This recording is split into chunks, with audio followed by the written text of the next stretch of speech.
بسم اللہ الرحمن الرحیم۔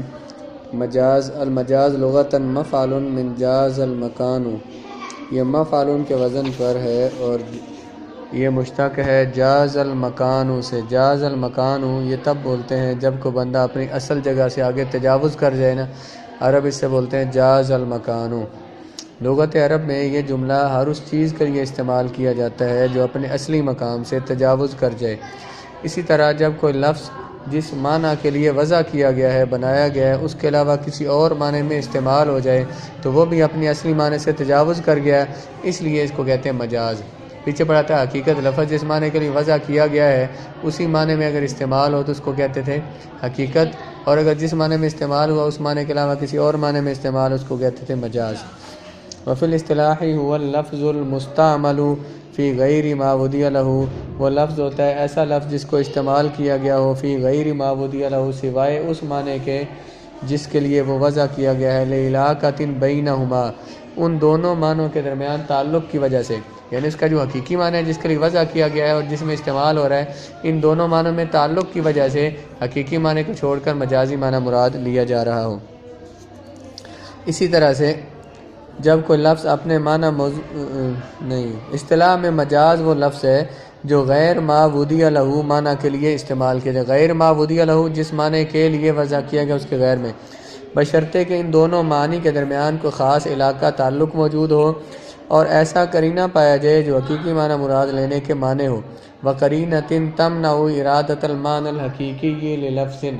ایسی دلیل، ایسا قرینہ پایا جائے جو کہ حقیقی معنی لینے سے معنی ہو تو پھر مجازی معنی مراد لیا جائے، وہ مراد اس لیے لیا جائے کہ اس حقیقی اور مجازی معنی میں کوئی تعلق ہو۔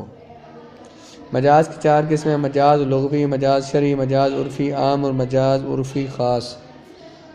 مجاز لغوی وہ مجاز ہے جس میں حقیقی اور مجازی معنی کے درمیان نسبت لغوی ہو،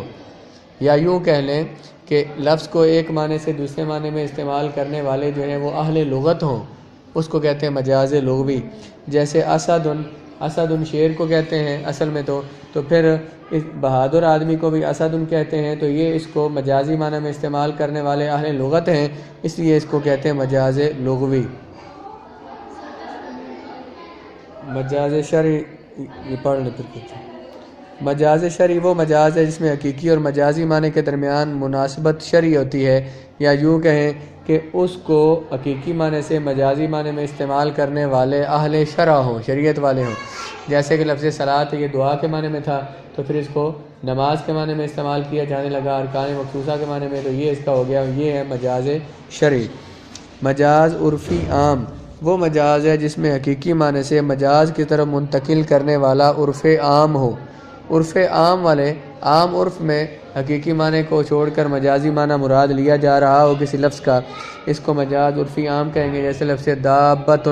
زمین پر رینگنے والے جانور کو کہتے تھے یا زمین پر چلنے والے جانور کو کہتے ہیں، کسی بندے کو کہہ دیا دابۃ یہ ڈنگر ہے، تو یہ مجاز ہے، مجازن کہا ہے، اور مجاز عرفی عام ہے، یعنی عرف میں عام طور پہ مشہور ہے۔ مجاز عرفی خاص وہ مجاز ہے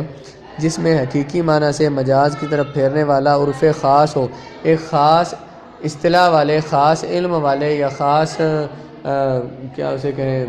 کسی خاص علاقے کے لوگ یا کسی خاص علم کے لوگ، کسی خاص فن کے لوگ کسی لفظ کو کسی حقیقی معنی کو چھوڑ کر مجازی معنی میں استعمال کریں، اس کو مجاز عرفی خاص کہیں گے۔ جیسے نحوی کے استعمال میں لفظ حال، نحوی جو ہے حال کو انسان کی حقیقی یا بری، اچھی یا بری حالت پر اس کو بولتے ہیں۔ ویسے تو حال کا معنی حالت ہی ہوتی ہے، کیفیت بیان کرنا، تو یہاں پہ یہ جو اس کا خاص معنی لیا جا رہا ہے، اس طرح فاعل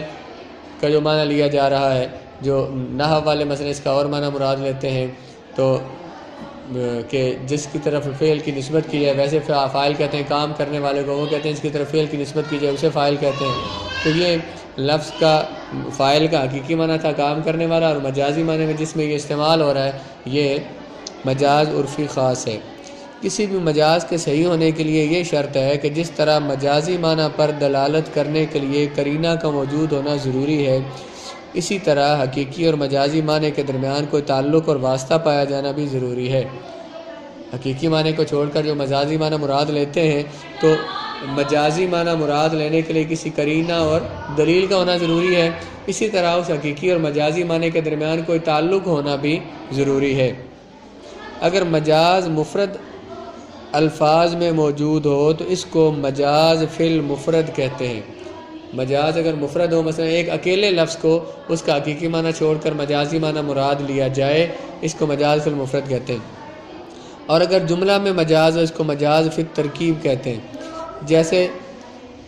لفظ حمار کا مفرد کی مثال، جیسے لفظ حمار جو ہے، یہ کون ذہن آدمی کو بول دیں تو یہ کیا ہے؟ مجاز فی المفرد۔ اور اس طرح سے سال الوادی، کسی نے کہا وادی بہہ پڑی، حالانکہ وادی نہیں بہتی، وادی میں پانی بہتا ہے، تو پانی بہنے گیا، کیا کہا؟ وادی بہہ پڑی۔ کسی نے کہا کہ میں نے یہ درخت کھایا ہے، حالانکہ درخت کا پھل بندے نے کھایا، کیا کہنا؟ میں نے درخت کھایا ہے، تو حقیقی معنی نہیں مراد لے رہا۔ اس لفظ کا حقیقی معنی اب کیا ہے؟ میں نے درخت کھایا۔ حقیقی معنی تو یہ درخت کی ٹہنیاں کھائی ہے، درخت کے پتے کھائے جائیں، لیکن اس نے درخت کا پھل کھایا ہے، تو یہاں اس کا حقیقی معنی نہیں مراد، مجازی معنی مراد ہے۔ تو اس پورے جملے کا مجازی معنی مراد ہے، اس کو کہتے ہیں مجاز فی الترکیب، ترکیب جملے کو کہتے ہیں۔ حکم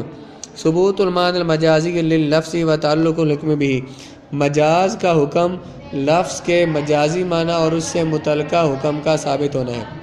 مجاز کا حکم یہ ہے کہ مجاز کا اس کا جو معنی ہے وہ ثابت ہوگا۔ جب ہم یہ کہیں کہ ہم اس لفظ کا مجازی معنی مراد لے رہے ہیں، اب اس کا مجازی معنی ثابت ہے، وہ مراد لیا جائے گا۔ جیسے کہ فرمایا لامستم النساء، اب ملامست کے دو معنی، ایک حقیقت میں چھونا، تو کسی کو ہاتھ لگانا، یہ چھونا ہے لمس کا معنی، اور اس کا مجازی معنی یہاں پہ وطی کرنا ہے، تو وہ والا معنی اس آیت میں مراد ہے۔ تو جب یہ کہہ رہے ہیں کہ مجازی معنی اس آیت میں مراد ہے، پھر مجازی معنی ہی مراد لیا جائے گا۔ اس طرح جیسے فرمایا اجاہد من الغائط، یہ نا جو ہے نا آیت تیمم والی آیت، اس میں فرمایا کہ اگر تم میں سے کوئی اذا جاء احد منکم من الغائط، جب کوئی تم میں سے پاخانہ کر کے آئے، لامستم النساء، یا مثلا عورتوں کو مس کرو تم اور تمہارے پاس پانی موجود نہ ہو، فلم تجدوا ماء، پانی نہ پاؤ تو فتیمموا صعیدا طیبا، پاکیزہ مٹی سے تیمم کر لو۔ اب ایک اس کا اگر مجازی حقیقی معنی لیا جائے لمس کو، ان کا مطلب کیا ہوگا؟ اگر تم نے عورت کو ہاتھ لگا دیا تو وضو ٹوٹ جائے گا، حالانکہ ایسی بات تو نہیں ہے، پھر اس کا مجازی معنی مراد لیا جائے گا۔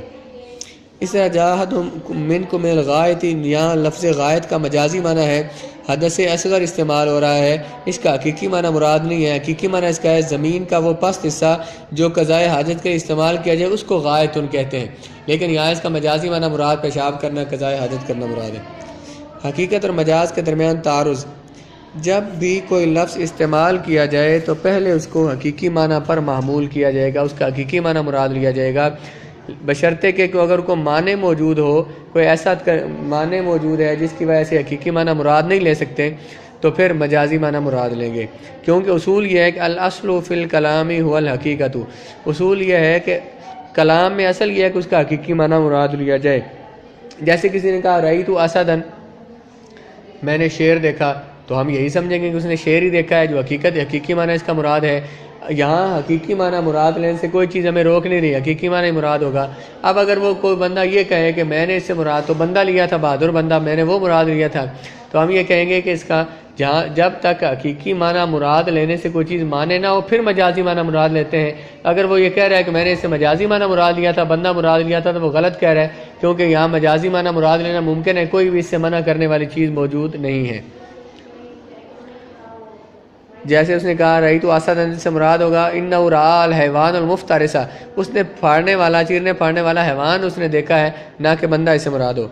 لیکن جب حقیقت اور مجاز کے درمیان تعارض آ جائے، مخالفت آ جائے، تو اگر مجاز حقیقت پر غالب نہ ہو تب حقیقت کو مجاز پر مقدم کیا جائے گا۔ اگر مجاز اور حقیقت دونوں معنی مراد لینا ممکن ہے، دونوں میں مخالفت لازم آ رہی ہے، ایک تو اب یہ کریں گے کہ اگر مجاز ایسا ہو کہ جو حقیقت پر بھی، مجازی معنی ایسا ہو کہ جو غالب آ گیا ہو، اکثر وہ استعمال ہوتا ہو، حقیقت سے بھی زیادہ وہ استعمال ہوتا ہو، پھر مجازی معنی مراد لیں گے، ورنہ حقیقی معنی ہی مراد لیں گے۔ مجاز حقیقت پر غالب نہ ہو، مطلب مجاز حقیقت پر اگر غالب ہو، مطلب مجازی معنی زیادہ مراد لیا جاتا ہو، اب مجازی معنی مراد لیں گے، ورنہ حقیقی معنی، کیونکہ حقیقت اصل ہے اور مجاز اس کی فرع ہے، مجاز اس کی جگہ پہ آتا ہے، اور اصل بھی یہ ہے کہ اذا تعارضت الحقیقت مع المجاز قدمت الحقیقت، جب حقیقت کا مجاز کے ساتھ تعارض آ جائے، مخالفت آ جائے، جب حقیقی معنی بھی مراد لیا جا سکتا ہو، مجازی معنی بھی وہاں مراد لیا جا سکتا ہو، تو اب حقیقی معنی مراد لیں گے۔ اگر مجاز حقیقت پر غالب ہو تو پھر اگر مجازی معنی غالب ہے، اکثر مراد لیا جاتا ہے، اور حقیقی معنی کم مراد لیا جاتا ہے، تو کس کو ترجیح دیں گے، کون سا معنی مراد لیں گے؟ اس میں علماء کا اختلاف ہے، بعض نے حقیقت کو ترجیح دی ہے اور بعض نے مجاز کو، اور بعض نے برابری کا قول کیا، بعض نے کہا حقیقت اور مجاز دونوں برابر ہیں۔ جیسے لفظ طلاق لغوی طور پر یہ لفظ نکاح، ملک یمین اور دیگر ہر قسم کی قید سے آزاد ہونے کے معنی میں ہے۔ طلاق کا معنی آزاد کرنا، اس کا لغوی معنی آزاد کرنا، تو لیکن عرف عام میں یہ نکاح کی قید سے آزاد ہونے کے لیے مختص ہے، اس لیے جب بھی یہ لفظ استعمال ہوا اس سے اس کا حقیقی معنی آزاد کرنا مراد نہیں ہوگا، اس کا مجازی معنی مراد ہوگا، کیونکہ ہمارے عرف میں طلاق مشہور اسی معنی میں ہے، مجازی معنی میں کہ نکاح کی قید سے آزاد کرنا، اس لیے یہ معنی مراد ہوگا۔ وہ جو کہا تھا لفظ کا حقیقی معنی بھی مراد ہو اور اس کا مجاز حقیقی معنی بھی مراد ہو سکتا ہو اور مجازی معنی اس کا غالب ہو، تو پھر مجازی معنی مراد لیں گے۔